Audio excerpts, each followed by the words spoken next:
Study IQ IAS, अब तैयारी हुई अफोर्डेबल। हेलो एवरीवन, नमस्कार। Welcome to study IQ IAS। मेरा नाम है उत्कर्ष सिंह और आप सभी का स्वागत करता हूँ एम्बर एंड एम्बर के इस नए वीडियो में, है ना। लास्ट लेक्चर में हमने डील किया हुआ था जो मिडल पेलियोलिथिक मोस्टूरियन इंडस्ट्री का कल्चरल पार्ट था। It seems like a TV episode जहाँ पर पिछले एपिसोड में क्या हुआ था उसको हम रिकॉल करने की कोशिश कर रहे हैं। बहरहाल, आपको अगर याद हो सही तरीके से तो हमने कल्चरल क्रोनोलॉजी के अंदर में स्टार्ट किया था ऑस्ट्रेलोपिथेकस से, इवन उसके पहले भी जियोलॉजिकल टाइम स्केल और प्राइमेट स्टडी का जो क्लासिफिकेशन है वो मैंने आपको बताया था। आई होप आप साथ में चीज़ों को रिवाइज करते चल रहे हो। आई अंडरस्टैंड कि जो वीडियो होते हैं, दो सक्सेसिव वीडियोस होते हैं, उनके बीच में डिफरेंस आ जाता है टाइम का, है ना। डेफिनेटली, क्योंकि लाइव क्लासेस भी चल रही होती है एंड अदर कमिटमेंट्स जो रेगुलर वीडियो अपडेट्स आते रहते हैं, उसके कारण समय लगता है। तो ये वाला जो चैप्टर है पार्ट 2 ऑफ चैप्टर 8, इसके बीच में और पार्ट 1 ऑफ चैप्टर 8 के बीच में मेरे ख्याल से एक लंबा खासा गैप हो गया है ना। I am very sorry for that, but still जैसे ही हमें वापस से रिज्यूम करने का मौका मिलता है वी ऑलवेज टर्न बैक। आप क्या किया कीजिए कि जो सिंप्लीफाइड नोट्स होते हैं आप एक कॉपी पेन को ले लीजिए। मैं कोशिश करता हूं कि आसान से आसान भाषा में चीज़ों को समझाऊं और आप भी उसको आसान से समझने की कोशिश करो। और उसके लिए आप एक A4 शीट की ब्लैंक ले सकते हो या फिर वो जो A5 वाली जो डायरीज आती है ब्लैंक पेपर वाली, उसमें भी आप नोट्स को बना सकते हो, क्रिस्प नोट को बना सकते हो, है ना। खासकर जो मैंने प्राइमेटोलॉजी का लेक्चर लिया था जहां पर हमने प्राइमेट क्लासिफिकेशन पढ़ा था, उसके ऊपर आप ज़्यादा फोकस कीजिएगा।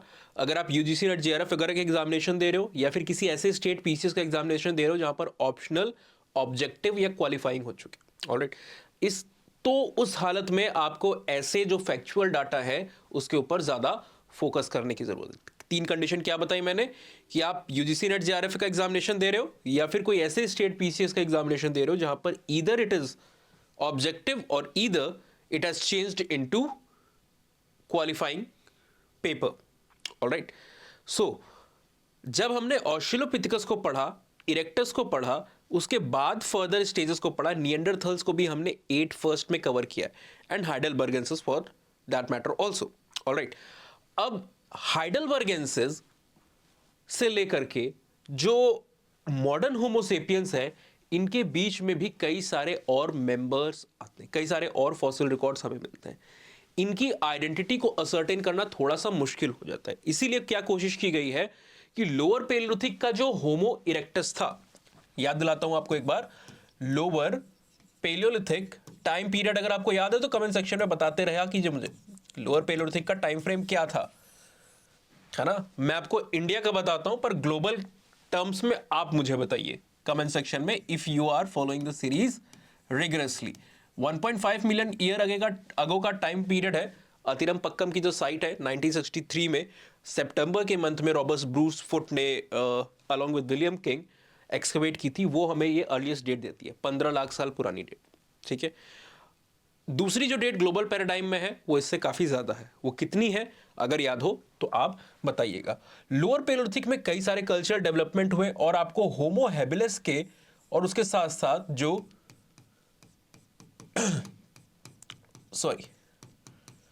होमो हैबिलिस और होमो इरेक्टस के जो फॉसिल फॉर्म्स हैं ये भी आपको दिखाई देते हैं इसी पर्टिकुलर पीरियड के अंदर में। होमो हैबिलिस जिसको आप हैंडीमैन कहते हो और होमो इरेक्टस जिसको आप इरेक्ट मैन भी कह रहे होते हो, ऑलराइट। यहां पर कल्चरल डेवलपमेंट भी कई सारा हो गया है। टूल्स और टूल की जो इंडस्ट्री है वो भी काफ़ी ज़्यादा डेवलप हो चुकी है। एंड फाइनली फायर की डिस्कवरी से लेकर के जो कई और कल्चरल डेवलपमेंट के स्टेजेस हैं वो भी आ गई। और आपको हमने शुरुआती लेक्चर में इस चीज़ को बताया है कि कल्चर और बायोलॉजी हाथ में हाथ पकड़ के चल रहे होते हैं, है ना। It's like the February month जहाँ पर हम इस वीडियो को शूट कर रहे हैं, वैलेंटाइन का मंथ होता है और उसी तरीके से ये जोड़े में चल रहे होते हैं। कल्चर और बायोलॉजी दोनों एक दूसरे को इन्फ्लुएंस करते हैं, दोनों एक दूसरे को अफेक्ट करते हैं, है ना। और कैसे करते हैं वो आई होप आपको याद होगा। खासकर फायर की डिस्कवरी ने क्या बायोलॉजिकल चेंजेस किए, क्या इवोल्यूशनरी फिजिकल चेंजेस किए, that you must be aware of. Now ये जब क्रोनोलॉजी हमारी इस पार्ट की खत्म होती है तो एक ग्रे जोन आती है जहां पर कुछ फॉसिल जो हमें मिले हैं like homo निएंडरथालेंसिस,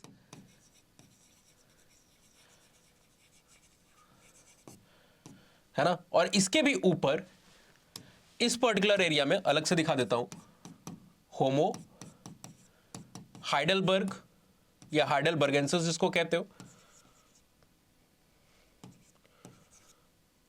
and homo नालेडी। Germany के रीजन में आपको देखने को मिला है ना, खासकर जो मोर का जॉ जिसको कहते हैं, जॉ का स्पेसिमेन मिला है हाइडेलबर्गेंसिस के, मोर जॉ भी इसको कहा जाता है ना, एंड नालेडी जिसके बारे में ली बर्जर ने अभी क्लेम किया हुआ था कि शायद हमें निएंडरथल से भी पुराने ब्यूरियल प्रैक्टिसेस के एविडेंस मिल गए हैं with the discovery of this particular specimen. जब ये भी टाइम पीरियड इनका चला जाता है तो निएंडरथल की एक बूम आपको देखने को मिलती है। यूरोप से लेकर के वेस्ट एशिया में एक अच्छी खासी तादाद में पॉपुलेशन आपको देखने को मिल रही है, and certain scholars prefer to call these Neanderthal population as archaic Homo sapien, है ना, आर्केइक होमोसेपियन कहना प्रेफर करते हैं। नाउ निएंडरथल गए और मॉडर्न ह्यूमन आए, इसके बीच में भी there are certain problematic cases जिनकी आइडेंटिफिकेशन को प्रॉपरली असर्टन करना थोड़ा सा मुश्किल है, and we have also likewise named them, for example Denisovans, है ना, क्रोमैग्नन मैन।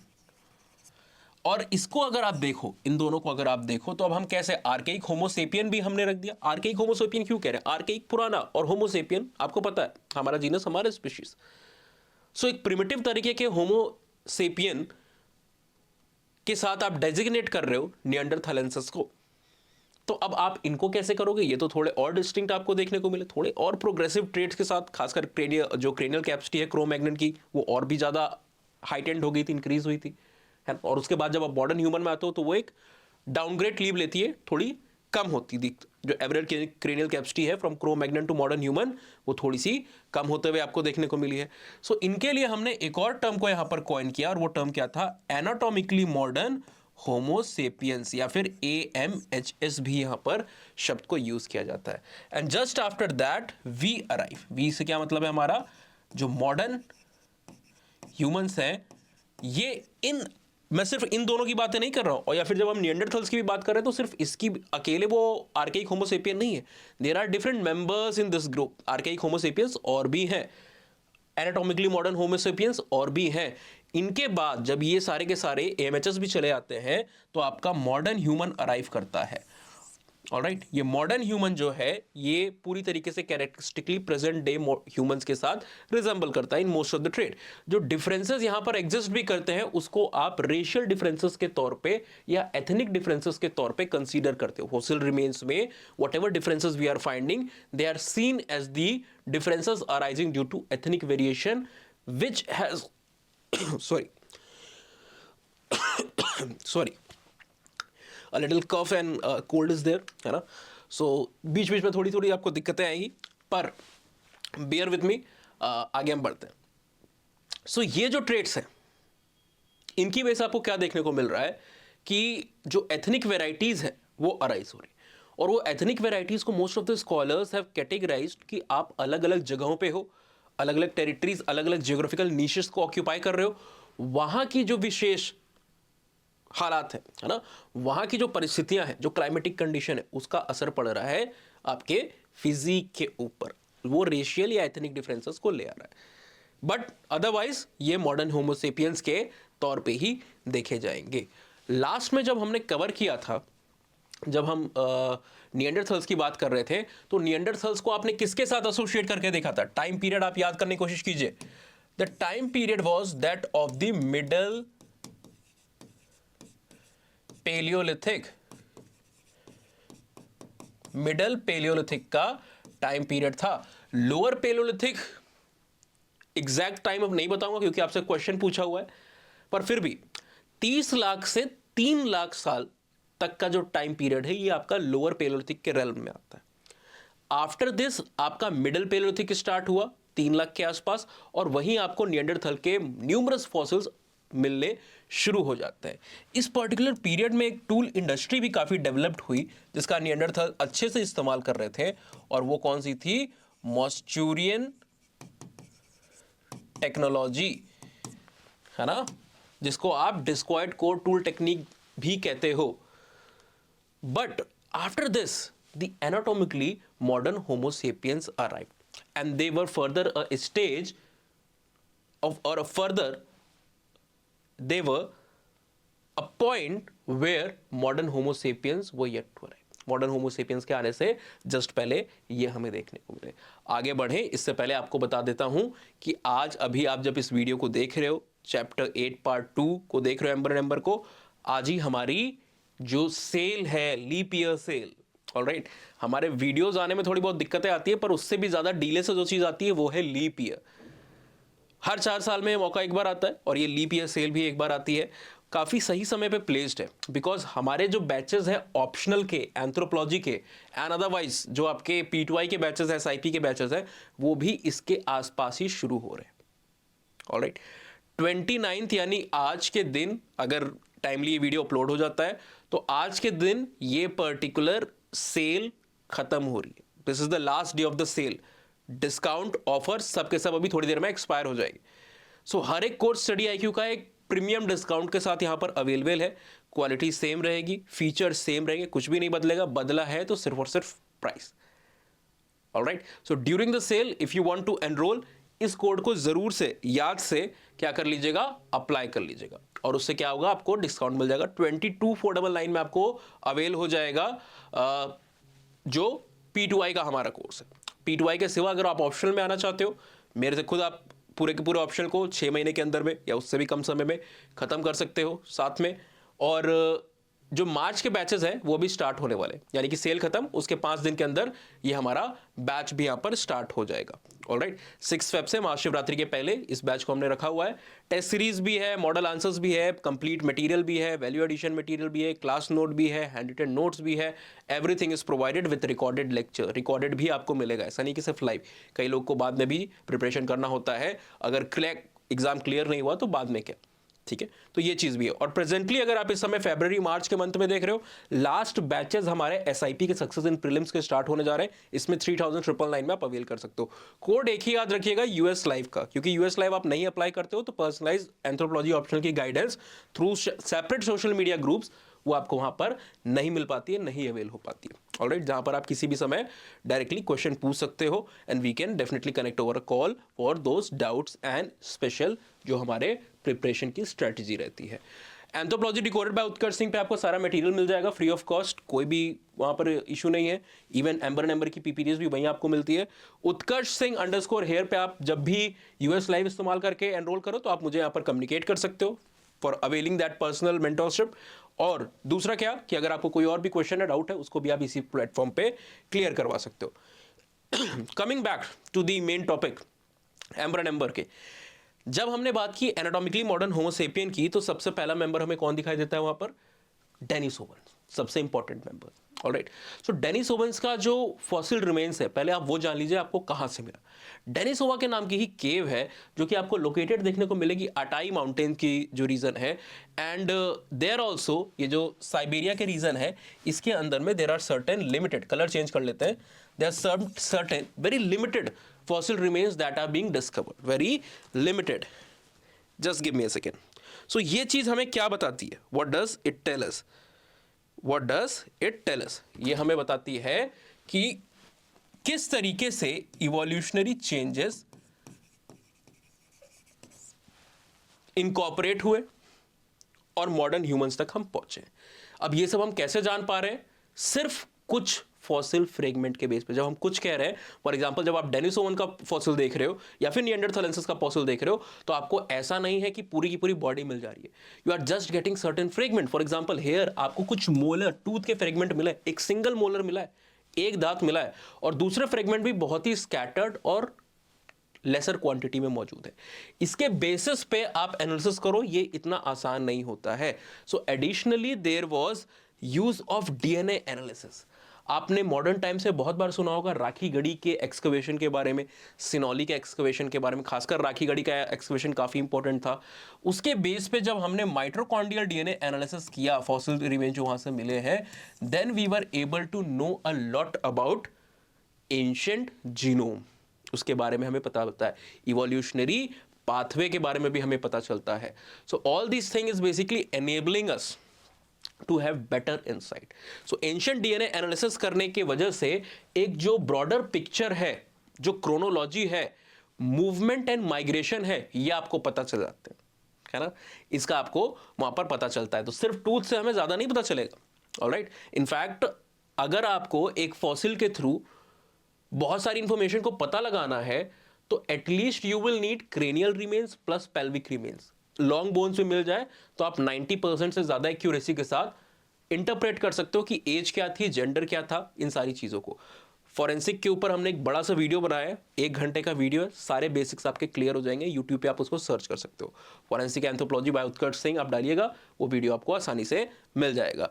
नाउ जब इसको एनालिसिस किया गया based upon the molar and other x जो फॉसिल रिमेन्स है, स्केलेटन रिमेन्स है, उसके साथ जब डीएनए को यहाँ पर एनालाइज किया गया तो हमें पता चला कि ये जो फॉसिल रिमेन है ये काफी ज्यादा क्लोजली रिलेटेड है निएंडरथल के साथ, जो आर्केइक होमोसेपियन है उसके साथ काफी ज्यादा ये आपको रिजेंबल करते हुए देखने को मिलता है। एंड फर्दर जब डीएनए रिसर्चर्स रिवील की, डीएनए रिसर्चर्स को हमने वहां पर जब देखा तो हम किस कंक्लूजन पे आते हैं कि मेलिनेशिया की जो पॉपुलेशन है उसके साथ इनकी काफी ज्यादा रिलेटिबिलिटी है। क्यों? क्योंकि उनके डीएनए में उनका जो डीएनए है मेलिनेशियंस का वो 4 से लेके 6% ऑन एन एवरेज आप कह सकते हो कि लगभग 5% सिमिलर है डेनिसोवेंस के साथ। यानी कि उनकी एंसेस्ट्री के मैप को जब हम ट्रेस करेंगे तो डेनिसोवेंस वहां पर एक कॉमन लिंक आपको देखने को मिलेगा। एम्बर नंबर अब इस जंक्शन पे यहां पर मॉलिक्यूलर एंथ्रोपोलॉजी में डीएनए एनालिसिस के बारे में भी कुछ हमें इनसाइट्स को देता है ना। जो पैराग्राफ बने होते हैं तो हम उसको पढ़ते हैं तो हमें पता चलता है कि फॉसिल के रिमेन्स जो है उससे कई बार पिक्चर पूरी क्लियर नहीं होती है, क्योंकि लाखों साल पुराने फॉसिल्स हैं, प्रेजेंट टाइम में पूरी तरीके से डिटोरिएट हो गए, कुछ फ्रेगमेंट मिले, स्कैपुला मिला, क्लेविकल मिला। अब for those who are new to the anthropology या फिर जिनका ग्रेजुएशन पोस्ट ग्रेजुएशन का बैकग्राउंड नहीं है, अभी अभी ऑप्शन चुनने की आप सोच रहे हो, है ना, या फिर ह्यूमैनिटीज बैकग्राउंड के हो, तो आपको शायद बोन्स के नाम ना समझ में, इसमें कोई दिक्कत वाली बात नहीं है। मैं क्या अज्यूम कर रहा हूँ कि अगर आप इस वीडियो को देख रहे हो तो थोड़ी सी बेसिक जो 12th की बायोलॉजी होती है उतना हमें पता होगा। फॉर एग्जाम्पल फीमर बोन कौन सी होती है, क्लेविकल बोन कौन सी होती है ना, यहाँ पर टीबिया क्या है, फिबुला क्या है ना, रेडियस अल्ला, ये सब बेसिक जो चीज़ें होती हैं ये डेफिनेटली हमें पता होनी चाहिए। आउट ऑफ क्यूरियोसिटी भी कुछ चीज़ें ऐसी हैं जो आप पढ़ते नहीं हो पर फिर भी अपनी बॉडी के बारे में जो जनरल एनाटॉमी है ये तो हमें पता ही होनी चाहिए। सो ये जब बोन्स मिलती हैं तो स्कैटर्ड फॉर्म में मिलती हैं और इसके बेसिस पे एनालिसिस जैसा कि हमने बताया आसान नहीं होता है। So what do you choose? Instead आप क्या करते हो, यहाँ पर मॉलिक्यूलर डीएनए टेक्निक की मदद ले रहे हो, उसका आप यहाँ पर सहारा ले रहे हो। इसकी वजह से 2 काम हो पाए। एक जो इंडो आर्यन डिबेट थी लॉन्ग, है ना, इंडो आर्यन जो डिबेट आप देखते हो जिसको एआईटी या एआईएम भी कहा जाता है, आर्यन इन्वेजन थ्योरी या आर्यन माइग्रेशन थ्योरी। ऑलराइट, इसके ऊपर काफी लाइट शेड किए। राखी गढ़ी के जो आप फॉसिल रिमेन्स को देखते हो या फिर दूसरे रीजन्स में जो हमें फॉसिल रिमेन्स मिले हैं जो इंडस वैली सिविलाइजेशन के कोलैप्स के पीरियड के साथ एसोसिएटेड है, उन रिसर्चर्स ने ये अवेल किया है। सीसीएमबी अलॉन्ग विद हार्वर्ड की जो कई सारे स्कॉलर्स थे, उन्होंने जब ये इंटरप्रिटेशन किया तो they have not found the Aryan genome, the Aryan genes, the Aryan ancestry can not be related with the fossil findings of Rakhi Garhi. Alright, तो ये हमें क्या बताता है कि इंडस वैली के जो लोग थे, जो इंडस वैली के लोग थे उनके में ये आर्यन डीएनए या आर्यन जीन्स मौजूद नहीं था। दे वर सेपरेट पॉपुलेशन और आर्यंस डेफिनेटली बाद के समय में आए होंगे, इसके तरफ हमें इंटरप्रिटेशन दे रहा है। इस चीज को भी हाईलाइट करता है कि आज के समय में ये लाइंस और ये पाथवेज इतने ज्यादा आइसोलेटेड नहीं है ना। There is a lot of intermixing that has been happening, but still एक बड़े क्वेश्चन को इसने आंसर करने की कोशिश की। Similarly at the level of palaeontology, ये तो हम हिस्टोरिकल डिबेट्स को सेट करने के लिए उसका यूज कर रहे हैं, पर at the level of palaeontology human migration और ह्यूमन इवोल्यूशन को भी समझाने में ये डीएनए, माइटोकॉन्ड्रियल डीएनए एनालिसिस हमें हेल्प करता है। इसको आप समझ सकते हो कि एक बड़ी सी पिक्चर है जिसके कंप्लीट फॉर्म के बारे में हमें नहीं पता कि वो फाइनल पिक्चर कैसी दिखेगी, है ना, पर उसके जो टुकड़े हैं अलग अलग, उसको जिग्सॉ पजल के फॉर्म में भरने का ये काम करता है। यानी जिग्सॉ पजल के थ्रू आप एक पिक्चर को बनाना चाह रहे हो, बस आपको ये फाइनल नहीं पता कि वो पिक्चर दिखती कैसे। फॉर एग्जाम्पल, अगर मैं आपसे कहूं कि आपको एक ट्रेन का शेप बनाना है तो आपके दिमाग में ट्रेन का इमेज आ जाएगा और उसके बेसिस पे आप जोड़ तोड़ करके लगाओगे, है ना, क्योंकि आपको फाइनल प्रोडक्ट पता है कि ट्रेन कैसी दिखती है। पर आपको ट्रेन के बारे में पता ही ना हो और उसके पीसेस दे दिया जाए जिग्सॉ के फॉर्म में, तो आप एक पिक्चर कंस्ट्रक्ट करने में काफ़ी दिक्कत हो सकती है। सिमिलरली आप माइटोकॉन्ड्रियल डीएनए एनालिसिस को भी इसी तरीके के पजल को जोड़ने के तौर पे देख सकते हो, समझ सकते हो। एक जो मॉडर्न टेक्निक है जिसको high throughput technique, DNA technique कहते हैं, सीक्वेंसिंग की टेक्निक है, इसने भी बहुत तेजी से जो हाई एक्यूरेसी है उसके साथ हमें ये रिजोल्यूशन प्लस जो डीएनए स्ट्रैंड्स हैं, है ना, इसको वहां पर एनालाइज करने में, सीक्वेंस करने में हेल्प किया हुआ है प्रेजेंट टाइम्स में। जो मॉडर्न टेक्निक्स है they have also helped us, but even after all these things there are slight problem, कुछ दिक्कतें इसमें भी हैं। पहला क्या, जैसे कार्बन डेटिंग में होता है या किसी भी और डेटिंग में होता है, जब आप सैंपल्स को कलेक्ट कर रहे हो, माइटोकॉन्ड्रियल डीएनए सैंपल्स को जब आप कनेक्ट कर रहे हो, तो जस्ट लाइक आप कभी डेटिंग टेक्निक के लिए, डेटिंग के लिए कोई फ्रेगमेंट को उठाते हो, कोई बोन्स है ना, अभी अयोध्या ज्ञानवापी का मुद्दा चल रहा था, या फिर कोई पॉटरी के पीसेस को उठाते हो, तो वहां पर क्या हो सकता है, कलेक्शन के समय पे कंटेमिनेशन हो सकता है, या फिर पहले से जो कंटेमिनेशन है वो हो चुका है और आपने कंटेमिनेटेड एविडेंसेस को वहां से कलेक्ट किया है, तो contamination is a major challenge. दूसरा क्या है कि ये एक आसान वर्क नहीं है, दुनिया में बहुत कम ही ऐसी संस्थान है जिनके पास ये व्यवस्था है कि वो इतनी हाई एक्यूरेसी के साथ, इतनी फास्ट स्पीड के साथ इन माइटोकॉन्ड्रियल डीएनए एनालिसिस को कंप्लीट कर सके। एक बहुत ही इलेबोरेट लेबोरेटरी और कंप्यूटर स्टैटिस्टिकल वर्क यहां पर चाहिए होता है, इसीलिए जो हमारे यहां की भी रिसर्चर्स हैं उनके सैंपल्स को कई बार हमें बाहर भेजना पड़ता है। दूसरा क्या, कलेक्शन के समय या अदरवाइज ऑल्सो ये जो फ्रेगमेंट्स को आप इकट्ठा कर रहे हो, है ना, इनकी ब्रेकिंग के चांसेस काफी ज्यादा होती हैं, because after the death it can not remain intact. So बहुत सारे फायदे हैं इस टेक्निक के, पर कुछ चैलेंजेस भी हैं जिनको हमें ध्यान में रखना होता है।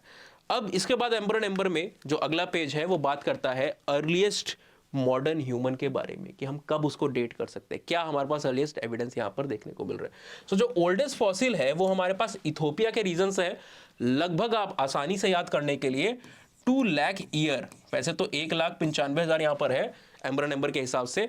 Now whenever we tell you dates, ये एम्बर एंड एम्बर के हिसाब से होती है। कई बार ये डेट्स इनएक्यूरेट होती हैं, कई बार ये डेट्स आउटडेटेड होती हैं, बिकॉज एम्बर एंड एम्बर भी इतनी जल्दी, इतने फ्रीक्वेंटली अपडेट नहीं होता है ना। तो अब उसको कैसे सॉल्व करो, या तो आप डेट वाला पार्ट के ऊपर थोड़ी सी रिसर्च किया कीजिए, 1-2 घंटे आप बैठोगे तो आपको हो सकता है कुछ जर्नल्स, कुछ आर्टिकल मिल जाए और आप नए डाटा को गेन कर पाओगे।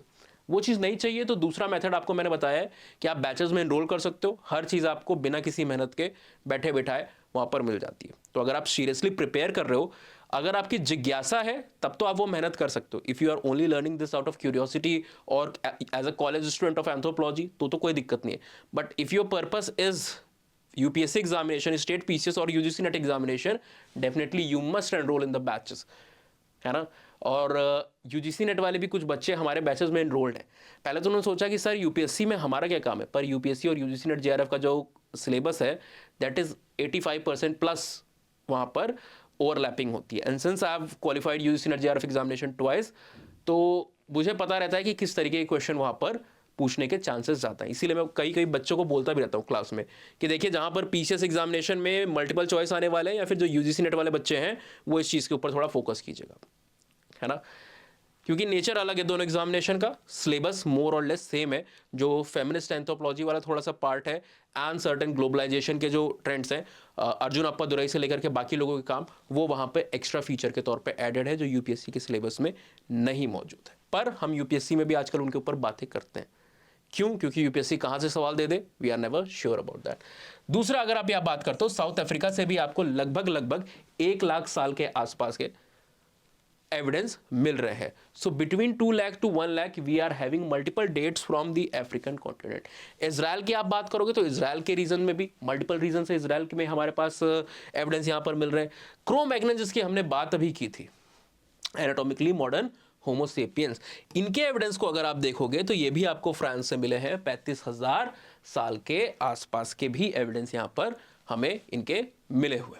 अब ओरिजिन के ऊपर बात कर लें कि ये जो मॉडर्न सेपियंस है, जो मॉडर्न ह्यूमंस है, इनका ओरिजिन कैसे हुआ। इस चीज को समझाने या इस चीज को बताने के लिए कलर दूसरा लेना पड़ेगा। 3 थ्योरीज हमें देखने को मिलती हैं, है तो बहुत थ्योरी। एम्बर नंबर ने यहाँ पे 3 रखी है, कई जगहों पे तो सिर्फ 2 बताई जाती हैं, क्योंकि तो 2 ही ज़्यादा मेजर थ्योरीज जो है उन्हीं के ऊपर फोकस होना चाहिए। पहली आपकी जो हाइपोथेसिस है एक्सप्लेनेशन के लिए वो है सिंगल रीजन हाइपोथेसिस या सिंगल पॉइंट हाइपोथेसिस भी कहते हैं उसको। दूसरी आपकी जो है उसको आप कहते हो मल्टी रीजनल हाइपोथेसिस। ठीक है, यहां पर हाइपोथेसिस लिख दे रहा हूं एक बार, बाकी जगह पर हम सिर्फ ऐसे लिख रहे हैं। और तीसरी और लास्ट जो है उसको आप कहते हो एसिमिलेशन हाइपोथेसिस। हम इसको जब हाइपोथेसिस कह रहे हैं तो आपको ये क्लैरिटी अपने दिमाग में फॉर्म करनी है कि whenever somebody is talking about a hypothesis, it is a probable explanation of any phenomena, any event और एनी प्रोसेस इन जनरल, है ना। लॉ से, थ्योरी से hypothesis is totally different. It is just one of the probable explanation, जो कि बहुत जल्दी गलत साबित हो सकता है और बहुत सारे ऑल्टरनेटिव एक्सप्लेनेशन भी एग्जिस्ट कर सकते हैं।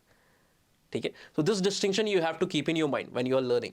सो will start first with the single origin hypothesis. Single origin hypothesis मानती है कि कोई एक सिंगल सोर्स है, कलर फिर से चेंज करना होगा, है ना। ये पूरी दुनिया है, इसमें से कोई एक सिंगल सोर्स रहा होगा जहां से मॉडर्न ह्यूमंस की पॉपुलेशन एक समय पर किसी एंसेस्ट्रल फॉर्म से निकली होगी और वो रेडिएट करके पूरे दुनिया भर में फैली होगी, जैसे आज आपको देखने को मिल रहा है। फिर जिस भी जगह पर ये लोग पहुंचे होंगे उस जगह की क्लाइमेटिक कंडीशन के वजह से, जो बहुत ऊंचाई पे कोई रहने चला गया, कोई डेजर्टी रीजन में चले गया, कोई बहुत ही ज़्यादा ट्रॉपिकल रीजन में रहने चला गया, कोई बहुत ही ज़्यादा दूसरे तरीके के आप कह सकते हो रीजन में, प्लेट्यू वाले रीजन में रहने चला गया।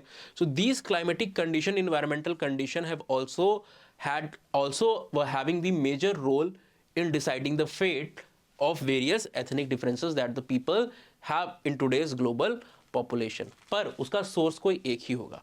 और मल्टी रीजन हाइपोथेसिस कहती है कि ये सोर्स आपका बेसिकली क्या था, अफ्रीका का रीजन था, है ना।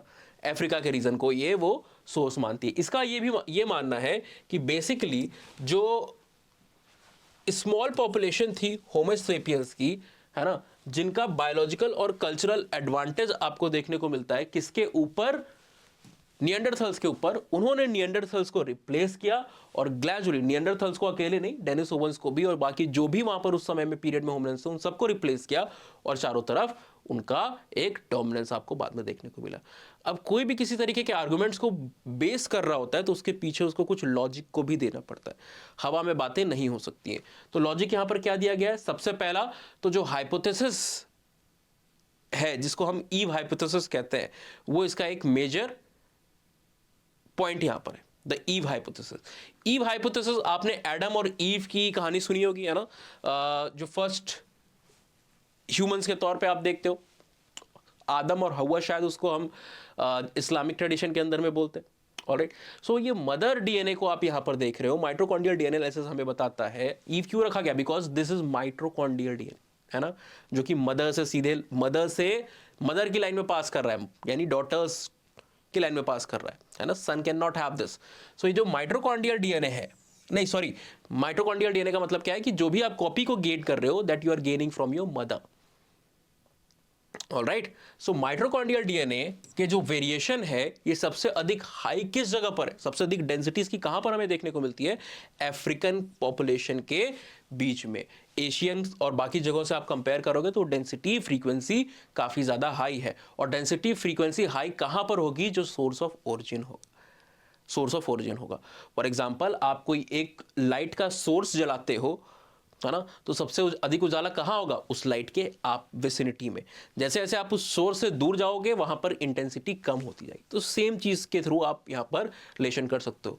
अपार्ट फ्रॉम दैट, ये तो हुआ मदर के साइड से, Eve hypothesis. There is a Adam hypothesis as well, जिसको वाई क्रोमोसोम एनालिसिस कहते हो, जो कि इंसान कहां से ग्रहण करता है, किससे पाता है, अपने फादर से पाता है। और वाई क्रोमोसोम, क्योंकि आपको पता है ना, X chromosome is equal to mother's chromosome and Y chromosome is equal to father's chromosome. अब क्योंकि जब आप देखते हो फीमेल को आप इस तरीके से कैरियोटाइप के लेवल पर अगर आप चाहो तो दिखा सकते हो, और मेल को आप इस तरीके से दिखाते हो।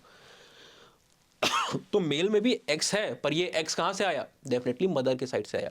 फादर जो है उसके साइड से सिर्फ वाई आया यहां पर। ऑलराइट, किसी भी सन के पास। सो ये वाई क्रोमोसोम का भी जब एनालिसिस किया गया तो इसकी भी intensity just like the mitochondrial DNA Africa में पाई गई, खासकर ईस्टर्न पार्ट ऑफ अफ्रीका में इसकी इंटेंसिटी हाई थी। नाउ फॉसिल रिमेन्स के जो हमारे पास सोर्सेज हैं, जब हम कॉमन एंसेस्टर की बात करते हैं, होमो इरेक्टस की बात करते हैं, ऑस्ट्रेलोपिथेकस की बात करते हैं, होमो हैबिलस की बात करते हैं, तो इनके फॉसिल रिमेन्स की फ्रीक्वेंसी भी हमें कहाँ ज़्यादा देखने को मिल रही है? Eastern Africa and southern Africa. So खासकर जो इथोपिया का रीजन है ईस्टर्न अफ्रीका में, एंड जो स्वातक्रांस का, वंडरवर्क का, स्टेरफोंटीन का जो रीजन है सदर्न अफ्रीका में, इन दोनों जगहों को क्रेडल ऑफ मैनकाइंड और क्रेडल ऑफ ह्यूमन काइंड भी कहा जाता है, due to high level of human ancestral fossils that are being discovered from these places. इन जगहों से इतने ज़्यादा मात्रा में आपको फॉसिल देखने को मिल रहे हैं। तो ये सारे एविडेंस है जो कि single origin, single region origin hypothesis की तरफ इशारा करते हैं, और वो सिंगल पॉइंट ओरिजिन का किसको मानते हैं? डेफिनेटली अफ्रीका को मानते हैं। दूसरी थ्योरी क्या है? It is multi regional. Multi regional theory single origin के जस्ट अपोजिट है। ये कॉन्ट्रडिक्ट नहीं करती है सिंगल ओरिजिन की बात को, ये बस यही कहती है कि अलग अलग रीजन में जो होमो इरेक्टस मौजूद थे, होमो इरेक्टस जिनको एक एंसेस्ट्रल स्टॉक को रिप्रेजेंट करते माना गया, ये अलग अलग रीजन में मौजूद थे, और ये दुनिया भर के अलग अलग पार्ट्स में क्या करते हैं? इवॉल्व होते हैं एज मॉडर्न ह्यूमन। अलग अलग रीजन में इवॉल्व होते हैं एज मॉडर्न ह्यूमन। इस थ्योरी का ये भी मानना है कि जो निएंडरथल्स है, आर्काइक होमो सेपियंस है, ये बेसिकली क्या है? ये बेसिकली स्टेजेस है, stages in the gradual development, stages या phases in the gradual development to modern humans, from archaic forms to modern forms. अब इसको भी सपोर्ट के आपको ऐसे इसको भी हवा में तो बोल नहीं दोगे, you need to have certain progressive arguments to substantiate this. And what are those arguments? Basically जो कंटिन्यूटी आपको देखने को मिलती है स्केलेटन फीचर्स की होमो इरेक्टस और होमो सेपियंस के बीच में। कभी भी आप, जब भी हम होमो इरेक्टस के बारे में डिस्कशन करेंगे, कई बार एग्जामिनेशन में भी पूछ देता है phylogenetic implication of Homo erectus, so वहां पर होमो इरेक्टस के बारे में आप प्रोग्रेसिव फीचर को बताते हो जिसको एडवांस्ड फीचर बोला जाता है, एंड कुछ जो होते हैं थोड़े से प्रिमिटिव फीचर जो कि नॉट सो एडवांस्ड फीचर। मतलब क्या है? इरेक्टस की जो पूरी संरचना है, जो उसकी स्केलेटन रिमेन्स हमें मिलते हैं, उसमें कुछ पार्ट, कुछ फीचर ऐसे हैं जो कि प्रोग्रेसिव है, मॉडर्न ह्यूमंस के साथ मिलते जुलते हैं, और कुछ ऐसे हैं जो मॉडर्न ह्यूमंस की तरह नहीं है। ऑलराइट, सो इसी के बेस पे उसका एक पोजीशन डिबेटेबल हो जाता है। बट ये थ्योरी क्या कहती है, ये जो मल्टी रीजनल है, कि आपको एक कंटिन्यूटी देखने को मिलती है, इंक्रीमेंट हो रहा है क्रेनल कैपेसिटी में। आज के समय में हमको 1100 सीसी और उसके ऊपर के भी अवशेष मिले हुए। एवरेज मॉडर्न ह्यूमन की क्रेनल कैपेसिटी कितनी है? 1400 के आसपास है, और इरेक्टस की कैपेसिटी यूजुअली पहले 900 के आसपास मानी जाती थी, अब वो 1000 के ऊपर एवरेज मानी जा रही है, हाईएस्ट नहीं, एवरेज मानी जा रही। Alright, and lot of other features are also there जो कि आप देखोगे सिमिलैरिटी दिखाते हैं मॉडर्न ह्यूमंस के साथ। हमने एक वीडियो भी बनाया हुआ है, लेक्चर बनाया हुआ है, उसको आप देखोगे तो आपको अंदाजा होगा। ऑस्ट्रेलोपिथेकस, इरेक्टस और मॉडर्न सेपियंस के बारे में हमने इलेबरेट डिस्कशन किया। इवन निएंडरथल्स के बारे में भी सेम वीडियो में डिस्कशन आपको देखने को मिल जाएगा। अगर हम यहाँ पर होमो इरेक्टस के फॉसिल्स की बात करें जो कि चाइना से मिले, आपको पता होना चाहिए, ये मैं आपसे क्वेश्चन नहीं पूछूंगा, आपको बता ही देता हूं। इनफैक्ट एक क्वेश्चन आज के लिए काफी है जो शुरुआत में आपसे दिया हुआ है। होमो इरेक्टस के जो अर्लीस्ट फॉसिल फाइंडिंग्स हैं इंडोनेशिया, चाइना, इन रीजन्स में आपको देखने को मिलते हैं। 1891 में पहला फॉर्म आपको मिलता है, और बाद में 20th सेंचुरी में मल्टीपल अदर फॉर्म्स भी आपको वहाँ पर मिलने शुरू हो जाते हैं, है ना। आपने पैकिंग मैन का नाम सुना होगा जो कि आपको चाइना से फॉसिल मिला है। आपने जावा मैन का नाम सुना होगा जो कि आपको इंडोनेशिया से मिला है। अफ्रीका से मिलने वाले फॉसिल फाइंड को आप वहाँ पर एरगेस्टर या होमो एरगेस्टर भी कह रहे होते हो। सो चाइना से मिलने वाले जो पैकिंग मैन के फॉसिल है ना, खासकर चाउकुडिया नाम की एक जगह है, वहाँ से आपको काफ़ी सारे फॉसिल मिले हैं। ठीक है, उसको इसलिए क्या कहते थे? होमो इरेक्टस पेकेंसिस या फिर साइनेंथ्रोपस पेकेंसिस भी कुछ समय के लिए बोला गया। इवन इसके नाम के ऊपर बड़ी डिबेट हो गई, क्योंकि कुछ लोगों ने अफ्रीका में ढूंढा, कुछ लोगों ने इंडोनेशिया में ढूंढा, कुछ लोगों ने उसको ढूंढा चाइना के रीजन में, और सबने अपना अपना नाम दिया अपने समझ से। डिस्कवरर होता है, वो नाम देने का उसके पास अधिकार है। तो अब कॉमन नेम क्या होगा सेम फॉसिल के लिए, वो बड़ी डिबेट का विषय था, उसके ऊपर कभी और विस्तृत डिस्कशन करेंगे, है ना। तो ये कहने की कोशिश कर रहा है एम्बर नंबर इस पॉइंट में कि चाइना में जो आपको होमो इरेक्टस के फॉसिल मिले हैं वो करंट चाइनीज पॉपुलेशन के साथ अगर आप देखोगे तो एक आपको अच्छा खासा यानी कि broader level of face plus जो हॉरिजॉन्टल चीक बोन है उसमें समानता दिखलाएंगे। तो यहां पर भी एक कंटिन्यूटी, एक यूनिफॉर्मिटी आपको देखने को मिली। अपार्ट फ्रॉम दैट जो क्रेनियल बोन्स है, जो रिसीडिंग फोरहेड है, बहुत सारे ऐसे फीचर्स हैं जो कि साउथ ईस्टर्न पॉपुलेशन के साथ रिजेंबल करते हैं। तो ये एक कंटिन्यूटी मॉडल है जो कि बताता है होमो इरेक्टस किस तरीके से ग्रेजुअली अलग अलग दुनिया के पार्ट में, सिर्फ अफ्रीका में नहीं, अलग अलग पार्ट में थे and they have basically transform to modern forms. और जिस जिस रीजन में थे वहां की कुछ ना कुछ रीजनल वेरिएशन तो आपको देखने को मिलेंगी, है ना। चाइना का अलग परिस्थितियां, अलग कंडीशन है, यूरोप की अलग है, इंडिया की अलग है, अफ्रीका की अलग है। तो लोकल डायमेंशंस ने वहां पर, फोर्सेस ने वहां पर काफी ज्यादा वर्क किया हुआ है। तो that is the basic parameter how the differences have occurred. Even इसी के बेसिस पे हम चाइना मैन और जावा मैन यानी पेकिंग मैन और जावा मैन के बीच में भी डिफरेंसेस को इन्यूमरेट करते हैं। ऐसा नहीं है कि दोनों होमो इरेक्टस है तो डिफरेंसेस ही नहीं है, there are regional differences even amongst them. चलिए अब लास्ट जो थ्योरी यहां पर है, मेजर थ्योरी है तो बहुत सारी थ्योरी, सिंगल ओरिजिन को फॉर एग्जांपल आप आउट ऑफ अफ्रीका के नाम से भी सुनते होंगे, ऑलराइट। चलिए एक तो थ्योरी यहां पर थी जो कि थोड़ी सी बहुत क्रिटिसाइज भी किया गया उसको, कुछ इंडियन सो कॉल्ड इंटेलेक्चुअल थे जिन्होंने आउट ऑफ इंडिया थ्योरी बनाई हुई थी। ये मॉडर्न ह्यूमंस इंडिया से दूसरे देशों में गया हुआ है, ऑलराइट।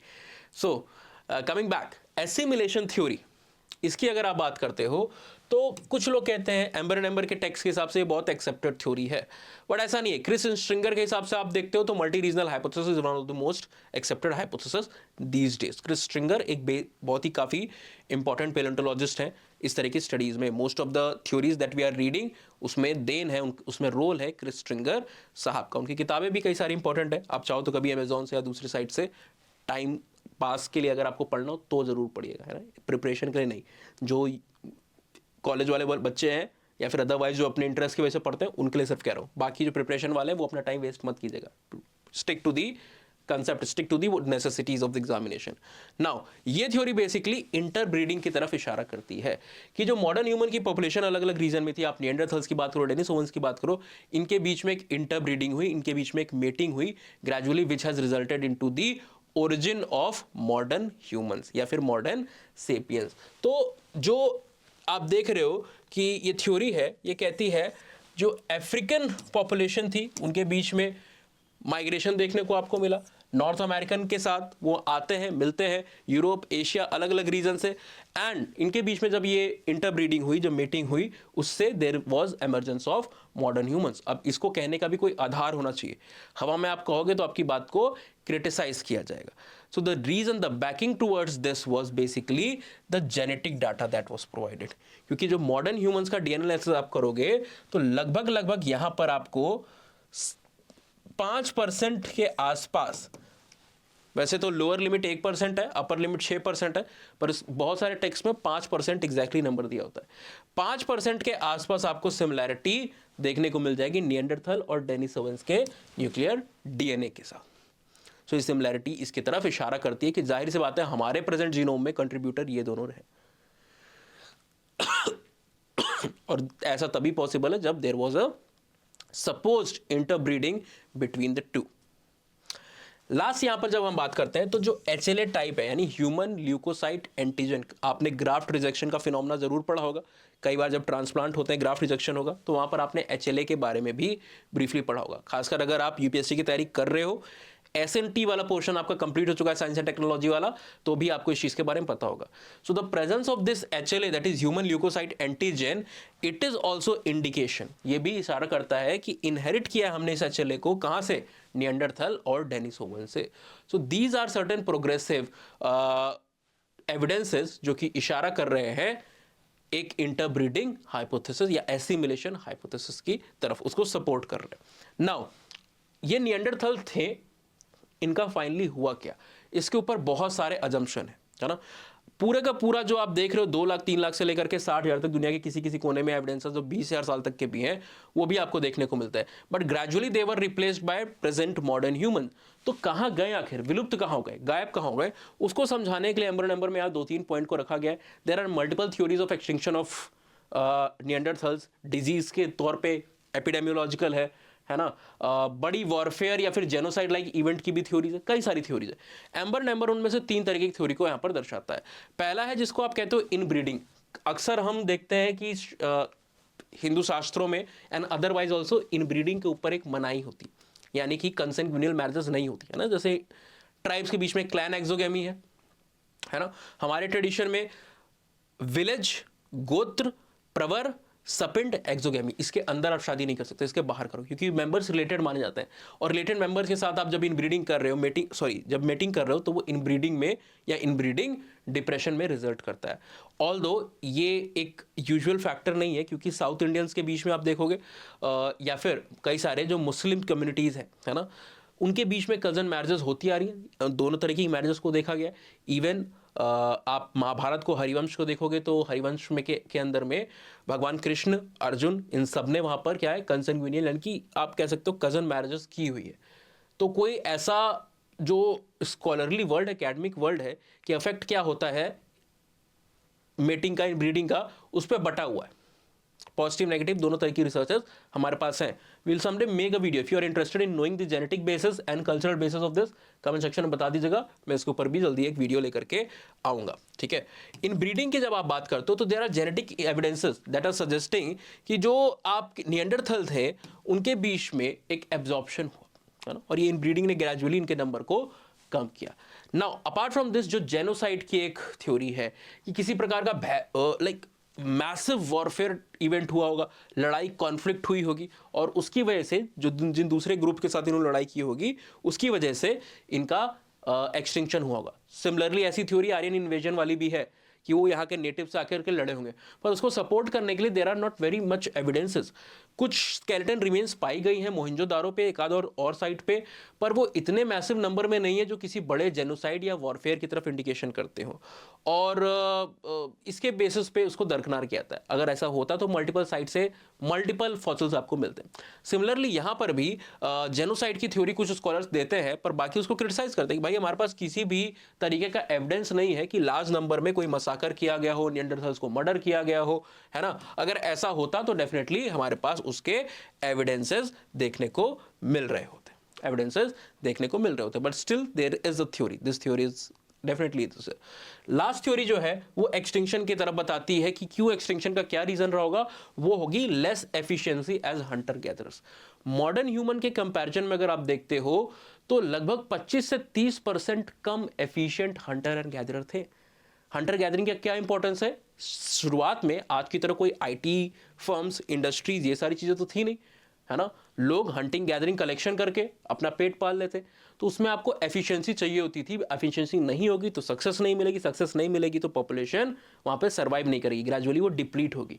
कई स्कॉलर्स का मानना है कि करंट पॉपुलेशन के कंपैरिजन में efficiency was lower by 25 to 30%, that is why they were not very successful at lot number of time and gradually that resulted in the depletion of the population का number गिरता गया इस वजह से कि दक्षता नहीं थी, है ना, हंटिंग और गैदरिंग करने के में। दूसरा बात यह है कि अगर आप इनको देखोगे, है ना, इनका जो हमने डीएनए एनालिसिस भी किया हुआ है, जो हमारे पास एविडेंसेस है, वो बताते हैं कि एक्सटिंक्शन का एक रीजन रिसोर्स कंपटीशन भी हो सकता है, क्योंकि इनको जो कैलोरीज थी मॉडर्न ह्यूमंस के कंपैरिजन में वो भी ज्यादा चाहिए होती थी, और जैसे जैसे रिसोर्स डिप्लीट हुआ होगा वो कैलोरीज, इनकी न्यूट्रिशन जो इनको चाहिए था उसकी आपूर्ति नहीं हो पाई होगी, जिसकी वजह से इनका नंबर गिरा होगा। ऑलराइट, और फाइनली एक समय पे एक्सटिंक्ट हो गए होंगे। सो आई होप ये पार्ट आपको समझ में आ गया। इसके साथ हम chapter 8 of the amber and amber को खत्म करते हैं। चैप्टर 8 पार्ट 1 हमने किया हुआ है, और चैप्टर 8 पार्ट 2 आज के लेक्चर में हम खत्म करते हैं। इसके बाद चैप्टर 9 आपका स्टार्ट होगा, और चैप्टर 9 आपका स्टार्ट होगा, just give me a second,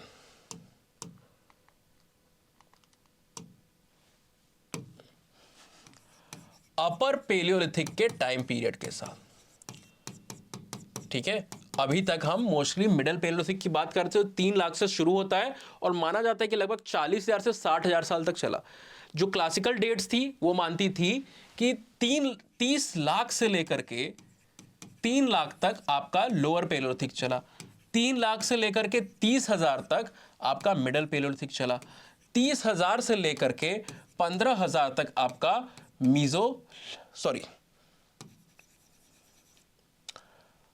आपका अपर पेलोलिथिक चला, 15,000 से लेकर के लगभग 12,000 साल तक आपका मीजोलिथिक चला।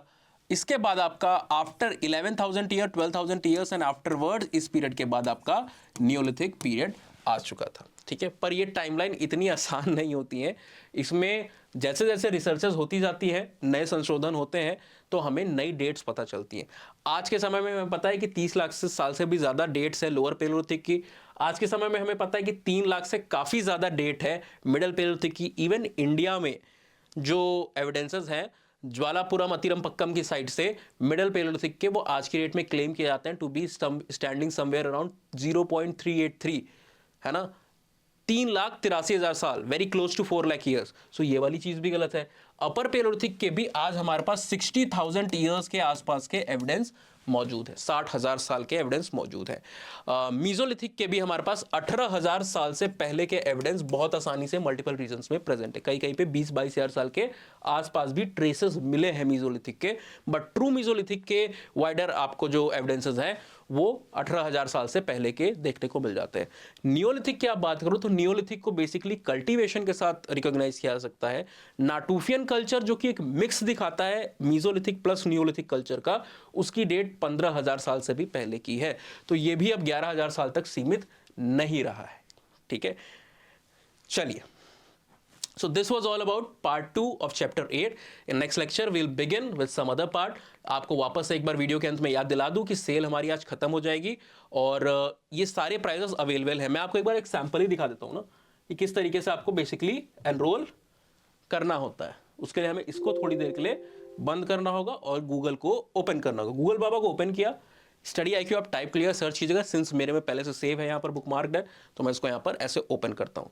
आपने स्क्रॉल किया, आपको एंथ्रोपोलॉजी ऑप्शन लेना है या फिर कोई और भी आपको अगर एग्जामिनेशन जो है उसको ज्वाइन करना है, तो आपने यहाँ पर P2I फॉर एग्जाम्पल ओपन किया। P2I ओपन करने के बाद आप इसको स्क्रॉल करते हो, ये रहा हमारा बैचेस, है ना, 35,000 के आसपास प्राइस है।